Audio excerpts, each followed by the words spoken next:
जब ज्वालाजी मंदिर ने तोड़ा अकबर का अभिमान, आज भी रहस्य बना है उसका चढ़ाया छत्र।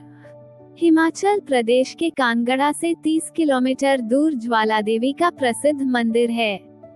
ज्वाला मंदिर को जोतावाली मां का मंदिर और नगरकोट भी कहा जाता है। यह मंदिर माता के अन्य मंदिरों की तुलना में अनोखा है, क्योंकि यहाँ पर किसी मूर्ति की पूजा नहीं होती, बल्कि पृथ्वी के गर्भ से निकल रही 9 ज्वालाओं की पूजा होती है। ब्रिटिश काल में अंग्रेजों ने अपनी तरफ से पूरा जोर लगा दिया कि जमीन के अंदर से निकलती इस ऊर्जा का इस्तेमाल किया जाए, लेकिन वे भूगर्भ से निकलती इस ज्वाला का पता नहीं कर पाए कि आखिर यहाँ से इसके निकलने का क्या कारण है। मुगल शासक अकबर ने भी इस ज्योत को बुझाने के अनेक प्रयास किए, लेकिन वह भी नाकाम रहा। यही नहीं, पिछले 7 दशकों से भूगर्भ वैज्ञानिक भी इस क्षेत्र में तंबू गाड़ कर बैठे हैं, वह भी इस ज्वाला की जड़ तक नहीं पहुंच पाए। ये सब बातें ये सिद्ध करती हैं कि यहाँ ज्वाला प्राकृतिक रूप से ही नहीं, चमत्कारिक रूप से भी निकलती है। नहीं तो आज यहाँ मंदिर की जगह बड़ी बड़ी मशीनें लगी होती और बिजली का उत्पादन होता। पुराणों के अनुसार इस मंदिर को 51 शक्तिपीठों में से एक माना जाता है। मान्यता है कि यहाँ पर भगवती सती की महाजिह्वा भगवान विष्णु जी के सुदर्शन चक्र से कटकर गिरी थी। नवरात्र में इस मंदिर में भक्तों का तांता लगा रहता है। इस जगह के बारे में एक कथा प्रचलित है जो अकबर और ज्वाला माता के परम भक्त ध्यानु भगत से जुड़ी हुई है। बात उस समय की है जब भारत पर मुगल सम्राट अकबर का शासन था। एक बार ध्यानु भगत 1000 यात्रियों के साथ माता के दर्शन के लिए जा रहा था। यात्रियों के इतने बड़े दल को देखकर अकबर के सैनिकों ने उन्हें दिल्ली के चांदनी चौक पर रोक लिया। सैनिकों ने उन्हें अकबर के दरबार में पेश किया। अकबर ने उनसे पूछा, तुम सब लोग कौन हो और एक साथ कहां जा रहे हो? तब भक्त ध्यानु ने उत्तर दिया, हम लोग हिमाचल के नादौन ग्राम के रहवासी हैं और हम माता ज्वालाजी के दर्शन करने उनके मंदिर जा रहे हैं। हम सभी हर साल वहां जाते हैं। इस पर अकबर ने पूछा, ये ज्वाला देवी कौन है और उनके दर्शन करने से क्या होगा? तब भक्त ध्यानु ने जवाब दिया, ज्वाला देवी इस संसार की रचना करने वाली और संसार का पालन करने वाली देवी हैं।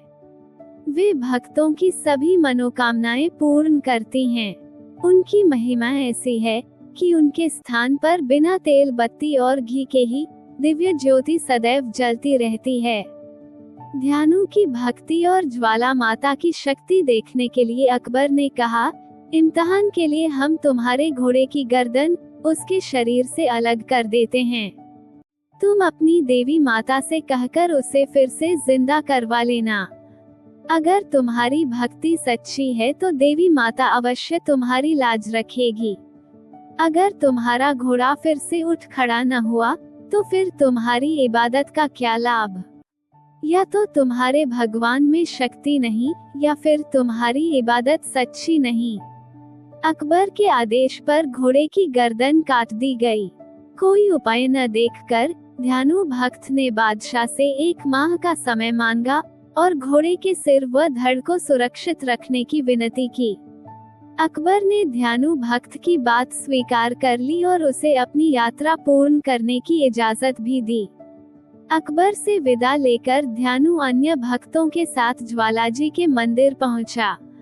ध्यानु ने मन ही मन देवी से प्रार्थना की, हे माता, आप तो सब कुछ जानती हो।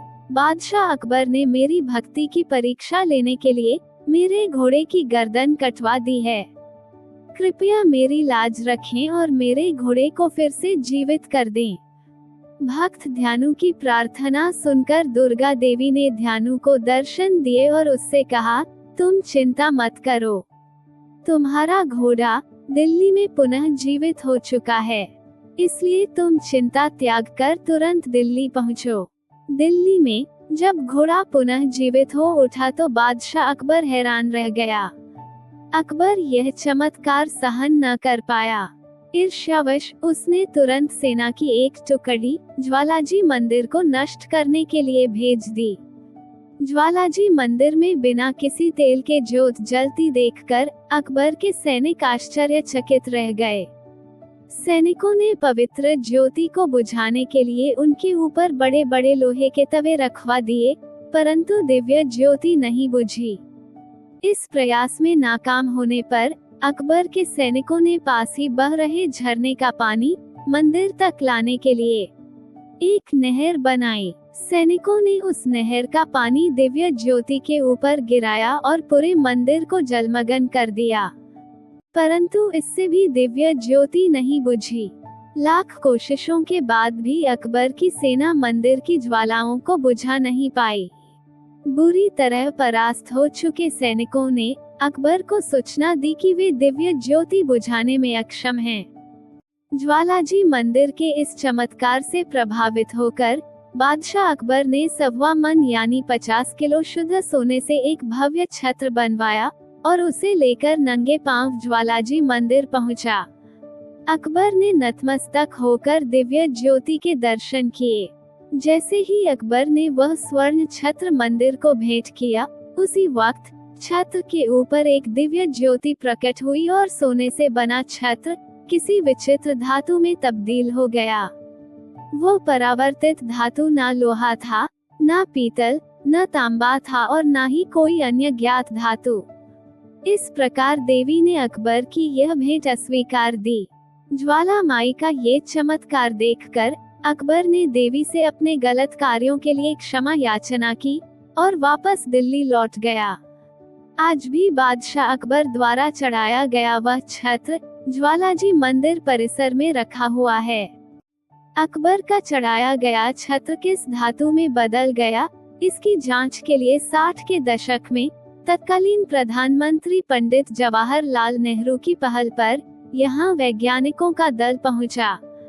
छत्र के एक हिस्से का वैज्ञानिक परीक्षण करने पर चौंकाने वाले नतीजे सामने आए। वैज्ञानिक परीक्षण के आधार पर इसे किसी भी धातु की श्रेणी में नहीं माना गया। जो भी श्रद्धालु शक्तिपीठ में आते हैं, वे अकबर के छत्र और नहर देखे बगैर यात्रा को अधूरा मानते हैं।